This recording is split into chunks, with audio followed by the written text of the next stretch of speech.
Morning. How is everyone? That was somewhat convincing. Let's try just one more time, just for kicks. How is everyone doing? What do you want? Okay, that's fantastic. This doesn't look like a pep rally kind of thing. I don't want us to get crazy now. I don't want to get crazy, but I just want to make sure everybody's doing okay. So good to be here with you. I don't know where to start because now I've got all that pressure from what Pastor said earlier. So we're starting a series today called I Love My Church. And it is our hope that through this series that you will truly be able to say, I love my church. There's a lot of things that we can say we love, and the word love gets tossed around like it's no big deal. We can say we love when it feels nice outside. We can love when all the lights are green and it feels like God has shown his mercy down upon us with no red lights. We can say that we love our spouses, which is an amazing kind of love. But we can also in the same breath say, man, I hate this team and I love that sports team. And it's like, where's the level of love? Like, it's different kind of things. It is our hope that in this series that we'll be able to begin to explain why we should be able to walk around thinking and saying, I love my church. And I just want to answer one question right off the bat. The history of this church has been blessed with places to meet and places to be. But the church has never been about where you've been meeting. I hope you understand that. We know that. We've heard that. The church is not about this actual building that that there's problems with any building that we rent and we inhabit. The church is the family of God. And when we gather together, we say there's something powerful that happens when the Spirit of God in each of us unites together to worship God, even if I just mumble up here and don't get anything coherent out, which I hope I don't. You come and we worship together, and we leave this place and we say, wow, we had church. We were the church. We had an amazing time because we worshiped God. We do that, and then we come and we expect that God has laid something on the shepherd's heart. And I've been blessed to be able to assist our pastor, our shepherd, who leads. and over the last year, I've done a lot of talking and asking and questioning about different things. We've been here officially a year, and in the last year, I've asked a lot of questions. I've asked a lot of questions about you, about your bank account. No, I'm just kidding. I did that. But I wanted to get to know you well. I wanted to get to know the city well. I wanted to get to know what makes this church tick, what it's all about, what we do, what we say we're about, and what we are about. So I've asked Pastor these questions, and hopefully, I'm not going to ask him to answer out loud, but hopefully I've been a good listener. But as we've talked, these two things keep ringing in my mind, these two questions that lead me to even a bigger question I want to share. Number one, if you drive around Northport, it's a big, spacious city. There's a lot of land. There's a lot of churches in this city. There are about 40 churches that we have been able to count through the help of the library. Joe called the library and said, do we know how many we have right now? And they said, yeah, we're right around 40 churches. So we have 40 churches. So that makes me think, well, why would somebody pick ours out of the 40 churches? What distinguishes us and makes us want to be somewhere they want to be? And then number two, there are a lot of people in Northport, and the numbers are growing. The latest number, and this is what I've been able to confirm through different sources, is we are right around 60,000-ish, give or take some, in the city of Northport. And they've said in the next decade or two we should double that. So that's exciting because there's growth in this city. This city is growing and it's expanding, and there's stores and restaurants going up, and I particularly get excited about the restaurants going up, right? But maybe it's just because I don't like to shop as much, but I do like to eat. So it's nice to see these things popping up. It's nice to see houses being developed and communities. And God has plopped us right down in the middle of all of that. Our church is here specifically because of the vision that he laid on our pastor's heart to come and plant a church in the city and to grow the way we've grown. And now we're here. And now at the beginning of 2015, we have this series where we're going to wear a shirt. We're going to have a logo on the screens that says, I love my church. What in the world is that about? You may be thinking, well, couldn't you do a book of the Bible? Or could we talk about another Christian topic about getting to know God better? Oh, that's all in here. This is important for us to remember and to focus and to start our year off right, remembering why we are the church. And Northport desperately needs this church for a specific reason. So this leads me to the question. This series matters because all of our fellow Northportians, is that how we say it, I guess, the Northport people, all of us fellow Northport people, we all matter to God. And other cities do as well. I'm not leaving other cities out of promise. I don't want you to be like, I don't live here. Does that mean God has forsaken me? No, it doesn't. We're talking about the city that we have a church in, okay? But this begs one big question. What kind of church would attract and love all of the unchurched in Northport? Because our calling and our mission is clear, to go out into all the world and preach the gospel and reach the nations and let people know about the freeing love and grace of God. So what kind of church would it take to be contagious, to be electric, to be exciting, to be something you want to go to be somewhere you do on Sunday other than sleeping or going to the beach or getting your boat out and going whatever you might do? You have choices. God gives you those choices, and that's up to you. But we want to be the kind of church that you can't wait until Sunday so that you get together and we say, I can't wait to be there. I know we're going to worship God. I know we're going to hear something from God. But here's the thing. This is what this series is all about. We want to be the kind of church that even Northport says, I love that church. Not just us saying I love my church, but the city of Northport says we love that church and we love what they do for our city. And we love the presence and the impact they make in Northport. And today we're going to be talking about the title or the theme is Found People, Find People. So you're going to hear me say that several times. I want you to remember that. It's very, very crucial to today. Found people, find people. Then I'd like to begin by showing you some objects. I've got some things I want to share with you this morning. I have some movies. Now, do you guys ever get to where you feel like you love movies, right? Movies kind of take you to a different place.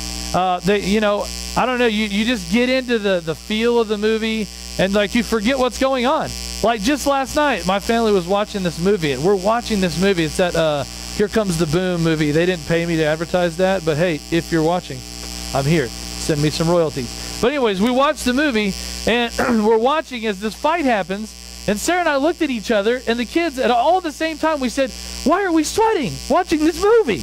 Because we're sweating with the actor as he's going through this intense scene.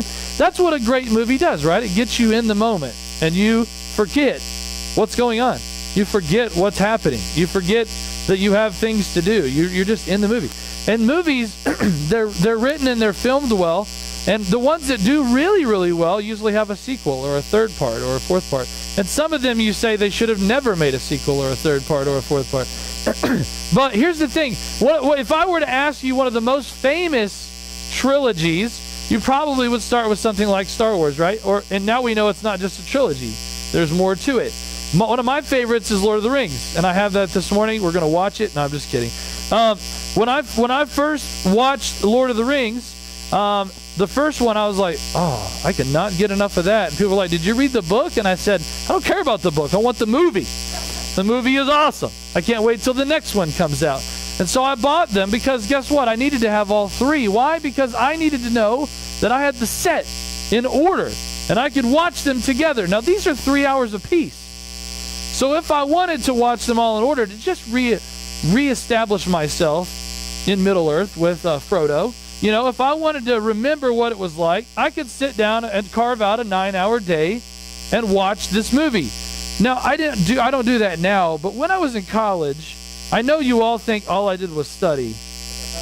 But I'm here to tell you, I did take some leisure time every once in a while, play a video game, watch a movie, and we would watch these. We wanted the whole thing. you watch a movie like this and it leaves you hanging and it leads you to want to get the next one. Some movies are numbered, right? They have the movie number on the spine and you're like, oh wait, that means there's a number 2. Do I have that one? Do I have it? Where's it at? And then there's maybe a number 3 and we want to get all of those, right? That's the way it is with movies. I've also got this. This is obviously, as I hold it up, you'll realize that this is mine. It's pink and it says Disney Princess. This is don't make fun. Okay, this is Disney pins. Now Disney, they do a lot of things well, and one of the things they do well is take your money. Okay, so when you go to Disney, they have these pins that you can buy. Now, when we first saw the pins, we thought that would be a great idea to buy a couple. Just a couple. For our kids to remember the rides they ride, the parks they visit, whatever. One of the most memorable ones on here, I could say for JC. These are JC's, by the way. I don't want you to think Josiah carries around a Princess lanyard. There's a Big Thunder Railroad one on here. That was her first roller coaster she ever rode. And she was so excited, she said, can I get that pin? And you know when your daughter looks at you and your heart just melts, even though your credit card may be saying, there's no room, buddy. You still want to get it. So we have these pins on here. And guess what? People walk around the park with these, and you trade these, and people get into them. In fact, there are so many pins out that there's books for them now. You can get like huge binders, and you can collect the pins down in them. And there's books, like price guides for them, and books to search them and tell you where to find them and how to get all of them. Well, let me tell you something. There are tons of these, and you would have to spend a lot of money to get them all. Why in the world would you want to buy more? Well, because there's more out there. And if you really like that thing and you go up to the pin station where they have them, it seems like everywhere now at Disney, when you walk up, you're like, oh, I want that one. Oh, I want that one. Oh, wait, I don't have that one. And before long, you're looking at it, and there's all of these that you'd like to get. Now, maybe that's not your thing. Maybe you're not into movies. Maybe you're not into pins. Maybe you're into books. Maybe you like to read. Maybe not necessarily these books, but maybe you like to read books, and maybe it's your thing. You like to read a book. Maybe you like to read a series of books, and the first book gets you hooked. And you say, I need to find out what happens next. I can't sleep at night. I don't know what to do with myself. I got to find out what happens next. Books, I hope I'm not busting your bubble here. Movies rob books of a lot of their valuable information, and we miss a lot of the details. So we probably should not spend 9 hours watching Lord of the Rings and maybe read a little more. But that'd be preaching to myself, and we're not here to do that. Okay, so books. These are books that since I'm picking on myself here, these are books that I wanted to purchase. And the reason I got them was when I was in Trevecca in the master's program, we would take classes and we would have to write papers and sermons on different books of the Bible. So I thought, I need to get a commentary. What's the best commentary out there? Well, you ask these professors, and they give you a list of 10 commentaries. They're like, all of these are good. Well, you don't need to say that to me. I want one. I don't want all of them. Because guess what? I'm going to be like, I need to try that out. I need to see if I like that. Well, here's the thing. I got Matthew, and this is just on Matthew, by the way. I've not read all that. I don't think I'm that smart. I'm not trying to brag. I'm just saying that's the book. That's on Matthew. This is on Mark. And they're numbered. This is 26 and 27 because they also have the Old Testament in there too, and they all go together. Well, when I started buying these, I realized, man, I really need to, to be the best pastor I could be, I need to have the whole set. It's just the way it works. So I start looking around and I'm buying these books, and Sarah's like, did you get another book? And I'm like, yeah, I need this for my job. I need this for my calling, honey, my calling. See, when it gets important, you throw the word calling in on top of job so it verifies it. You know what I'm saying? This is for my calling, honey. And then when the start of school would happen, she would always say, well, I need these books for my classroom. This is for my job. And I'd be like, ooh, can't argue there. You know what I'm saying? You know what I'm saying? But here's the deal. I started looking on Amazon, and before long, I made a checklist. I was so nerdy about it. I was like, hey, I got this one. I need this one. I need this one. And I have like sets now where I can go and study and research. And right now you're wondering, I've not heard anything about the Bible said. Are you really studying? I'm getting there, I promise. Okay, I'm getting there. But some people do it with books. Since I'm picking on myself, I got two more things. This is a mug, a coffee cup from Starbucks. Now, Starbucks, you've learned by now, is near and dear to my heart, mainly because they hold a lot of my money. I like coffee from there. I like the mugs. But here's the deal. I've got one of these mugs, and this one is special to me because it says Nashville. That's where we lived for so long. When I got it, I thought, that's a great mug. And then I turned it over and it said, "You are here, collection." The word collection makes me wonder. Are there other mugs? Come to find out there are. There's a Florida one. I had to have that one. Okay, so I drank out of that this morning. Just to tell you, and you're like, I can tell you've had coffee. I had that, and I flew to Atlanta, and Atlanta, lo and behold, Atlanta has a mug. Guess what? I got that. And I flew to North Carolina on a connecting flight, and I just, I had some time to kill. And I thought, man, there's a mug. I've got to collect the whole set. Now, before you worry about me, I only have 4. That's all I got. But here's the bad thing about these. You have to go to these places to get these mugs. I can't fly all over the place. As much as I'd like to go visit these locations, some of them are, there's some in Colorado, some in California. There's a Hawaii mug, and, I'd really like to get that one. But this isn't a plea for me to beg you to go find me these mugs. But here's the deal. What I found was I could get them on Amazon. And Amazon, I could find the whole set and I could buy them. Well, I have to spend more money. I'm not going to do that. So don't worry about getting me some professional help. Okay, I have 4. I'm good. We can't hold any more mugs in our cabinet, so we're good with that. But the last thing I want to show you is probably the thing that I love the most from my childhood that my wife loves that we have in our house, and she does. We usually get them out and reminisce about good old days and with the baseball cards. So I have here some baseball cards, and when I was in 1990, I was 9 years old in 1990, and I got my first set of cards. This is the greatest team. Don't argue. No comments. This is the Chicago Cubs. Everyone see it. The binder I got was to collect these cards in, and lo and behold, my family got me hooked on card collecting. They didn't tell me that the card set I would collect would be the most non-valuable set brand Topps that you could collect. So I have Topps cards, and I've collected Topps cards since then. I have them in here in a book. I had to get every one. I had to to search them out to look for the whole set. Later I found out you could just wait and buy the whole box in a package for I don't want to say how much because I spent a lot more on that binder than I did the set. But what was impactful to me was that during this journey of finding these cards as a kid and as a grown adult, I would go into card shops and I would look for the ones that I don't have left in the set, and I would come out with things like this, just like a little clear package, and it would have card singles in it that have numbers on them for the ones I need in my set. And I would go in with a list. Now, this is, again, don't think I'm a big nerd, but I would write out notes. Like, these are the numbers I need. And I took great joy in crossing the ones off because I'm like, yes, that much closer. I'm going to complete the whole set. And so I had these lists. And when I got better at my game, I stepped it up and made them on the computer. Put little check boxes. And the guy at the card shop was like, wow, look at you. You're really getting all professional-like. You got it on a computer printout. So I had to have these cards, and it was important to me because I wanted to complete the set. I wanted the whole thing. Have you ever gotten so wrapped up in collecting something? Spoons, refrigerators, magnets, whatever it is, because I know right now you guys have all looked at each other or glanced at each other or you're nudging each other. There's something that I've listed either now or from your past that you spent a lot of money on and a lot of time on, and it was important to you, but maybe not so much to someone else in your family. They're like, that was a huge waste of time and brain space and money. But it was important to you. You collected it. It was important. Do you collect dust in your house? Is that what you collect? I don't know. I mean, whatever it is, you collect something. What makes us want to collect things?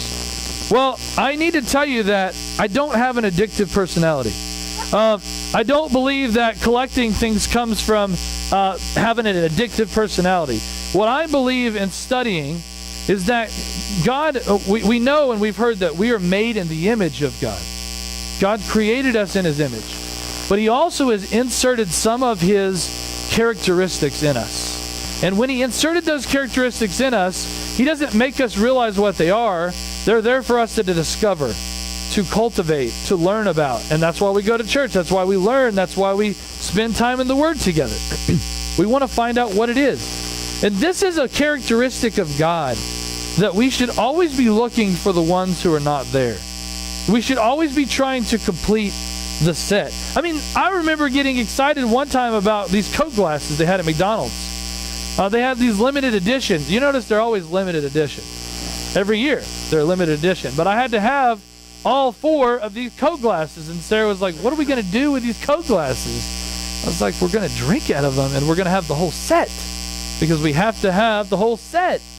I'm not here to preach about sets or finding people and calling them another number to cross off your list. But what I do know is that God doesn't look at the city of Northport and say, well, at least 30 or 40% of them go to church. That's pretty good. He doesn't look out at the city and say, you know what? They're doing pretty good. We've got 40 churches. That's pretty good. They're doing all right. He looks out at the city and he says, there's so many still who have not been found. Remember, found people, find people. That's what we're talking about.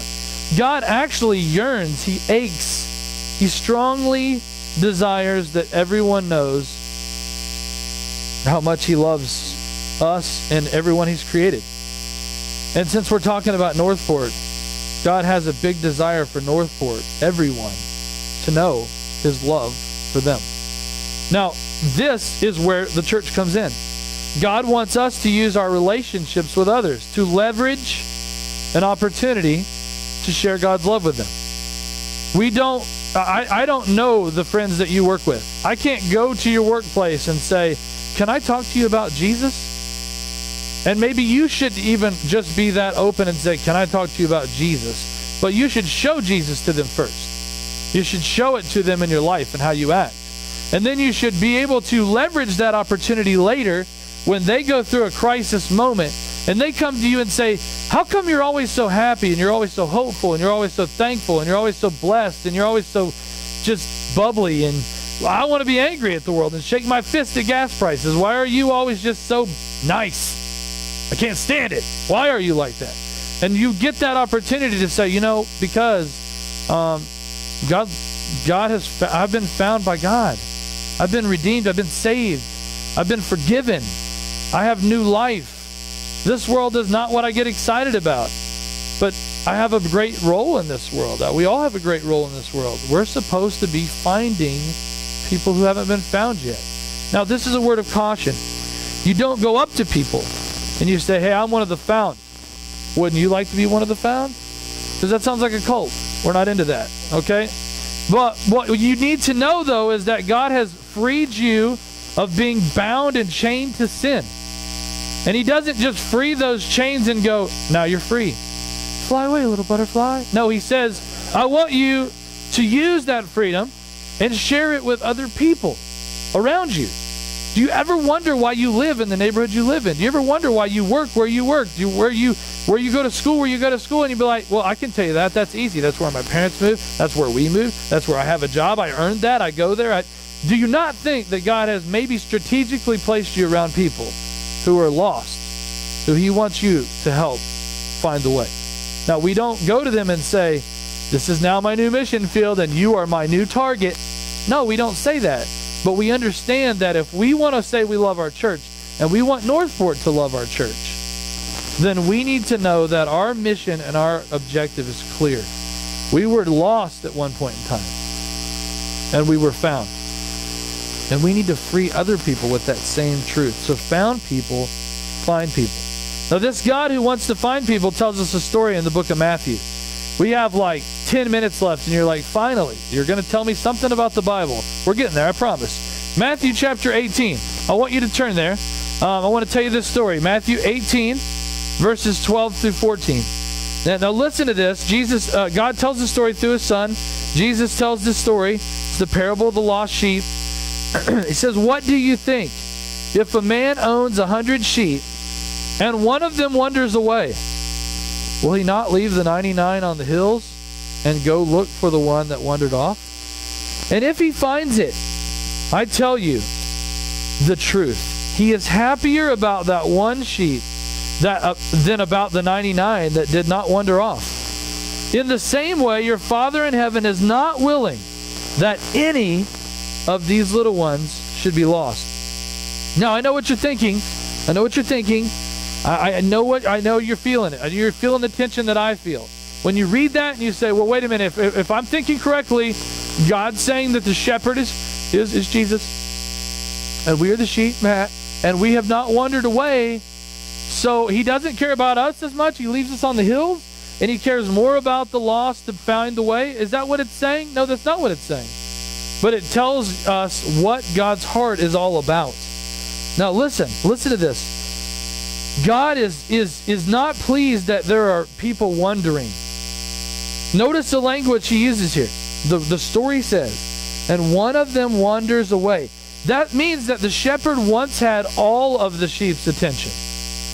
Every one of us in here, every one of the people in Northport and Venice and Port Charlotte and Punta Gorda, all the cities around, God had their attention at one point or another. And you can argue with me with that if you want, but what I know to be true is in the Bible.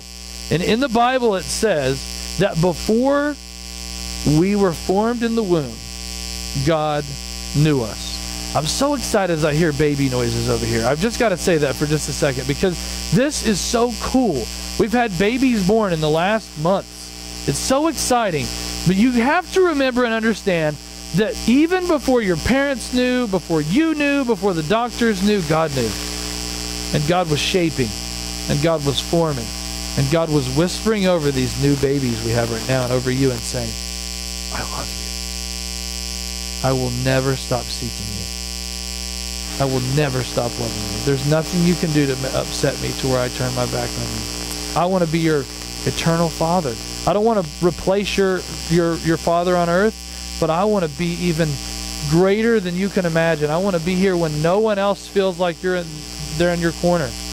I will never give up on you. That God is the one who made you look the way you look. He's the one who made you act the way you act. He's the one who shaped you the way that you look, and your hair color and your eye color and all of that. That was God.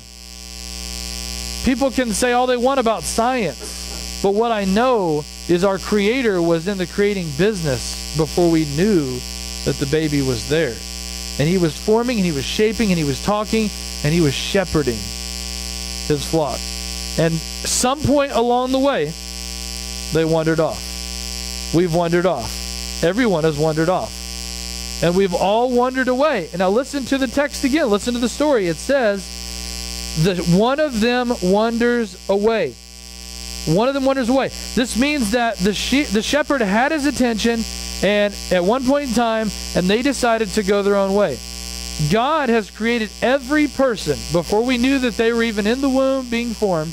God created them with an ability to have relationships. That's one of God's amazing things that he installs in us. This doesn't happen in the hospital. It's not some crazy thing the doctors do. They don't plant some chip in us. It's God forming it in us. We are capable of having relationships. And the main reason is to have a relationship with him. He hopes that one day we will have a relationship with him. And so this is the beauty of it. Now you may say, this sounds like God is manipulating me. He's making me love him. Now, well, let's read the rest. Hang on. Read the rest. It says, the sheep wanders away. It doesn't say that he ditches the sheep because he doesn't like them. It doesn't say, well, they messed up too many times, so he said, that's it.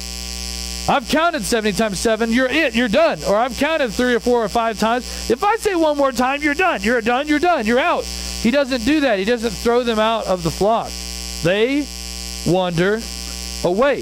This is what hurts our brains when we think about it. We think, well, God should just be God. But no, God gives us the ability to choose. It's free will.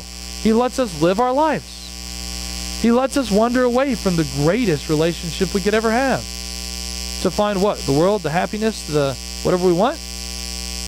We could be all about what the world has to offer. We could try to get the latest car, the newest clothes, the nicest house, more square footage, more property. But guess what? When we get that, we're still going to find we're looking for something else. we're still going to find that, hey, well, there's still something missing. I'm not content. I'm not happy. Because God always wanted to be able to fulfill our wildest dreams. You're like, well, he hasn't yet. Maybe that's because we haven't submitted to him and let him shape our wildest dreams. Let God have control of our life. That's what he wants to do with us. He wants to have a relationship with us. So he doesn't make them wander off. This makes me wonder, does this say more about the sheep that we wander away, that we often sin and we fall away? Or does this say more about the shepherd, that he's willing to just let them choose? That he's willing to say, hey, you know what? I'm the shepherd, and guess what?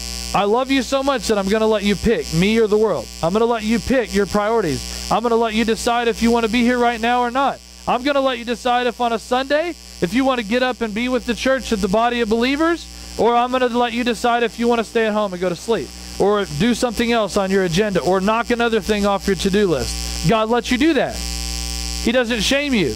And I hope you understand that Pastor and I aren't trying to shame you, or anyone else at this church isn't trying to shame you.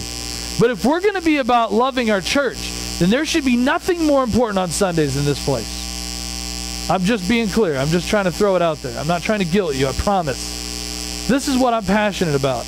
Because when Pastor and I talk about the week and the Sunday previous, we say, well, how do you think it went? How do you think it went? And we always wonder, we always feel like we're missing someone. It's not that we don't focus on the found and we're not excited you're here. We are.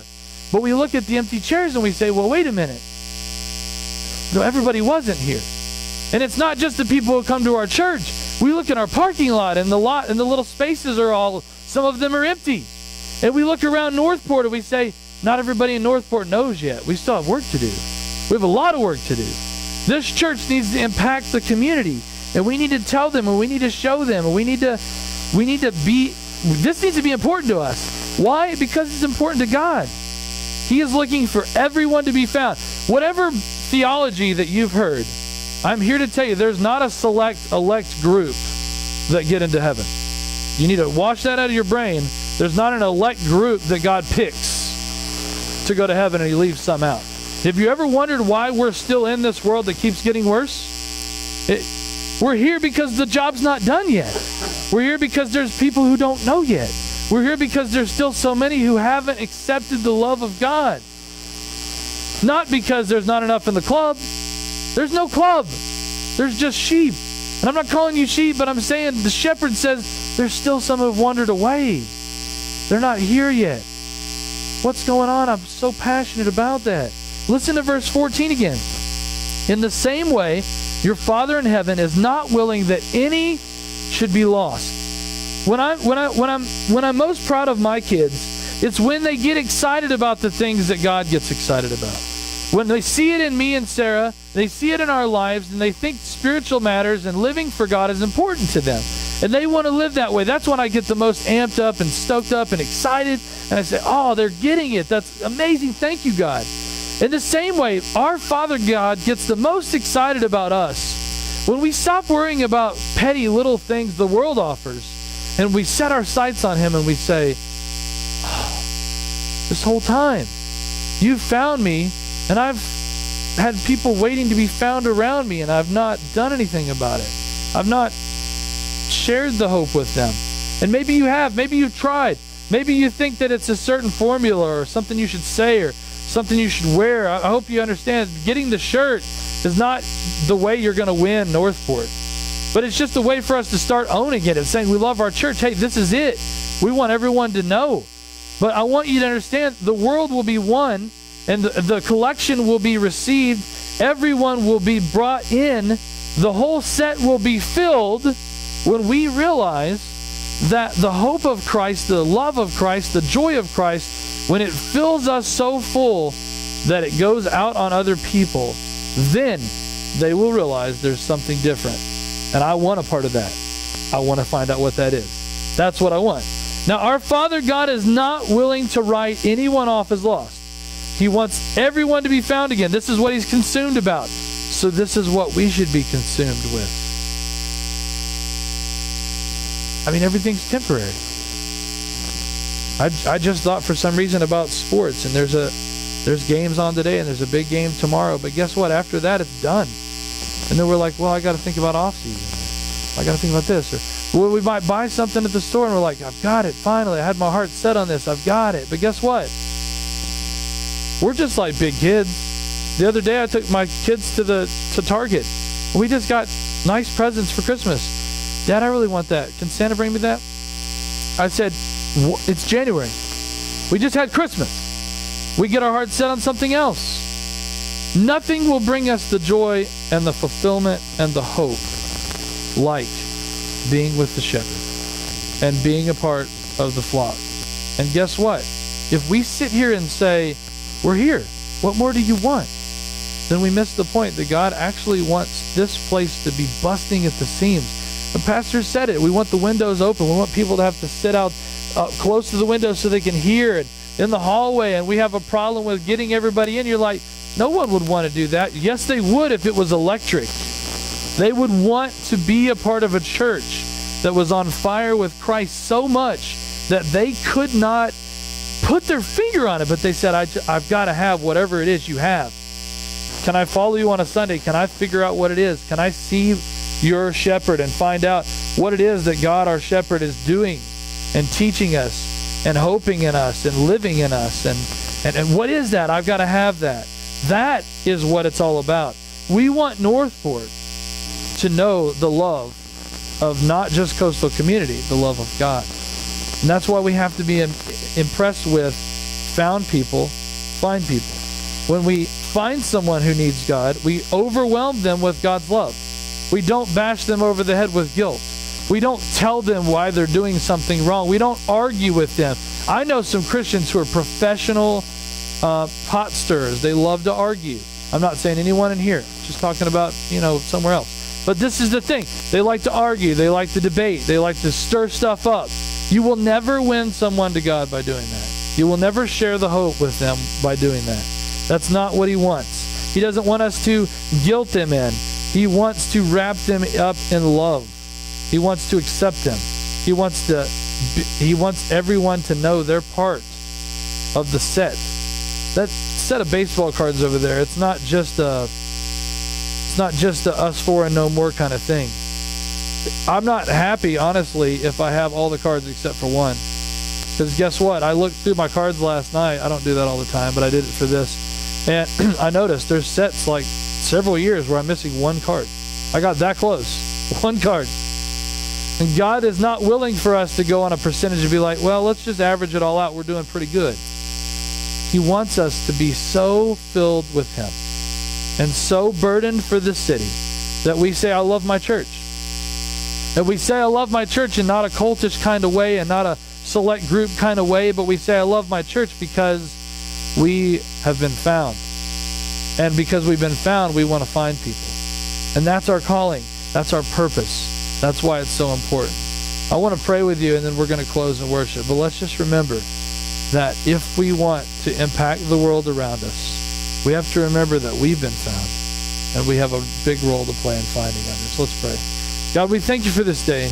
We thank you for your love for us. We thank you for how you take care of us. And as soon as those words came out of my mouth, I just thought, that sounds kind of like a club, a clique, a select group. So God, let me back up.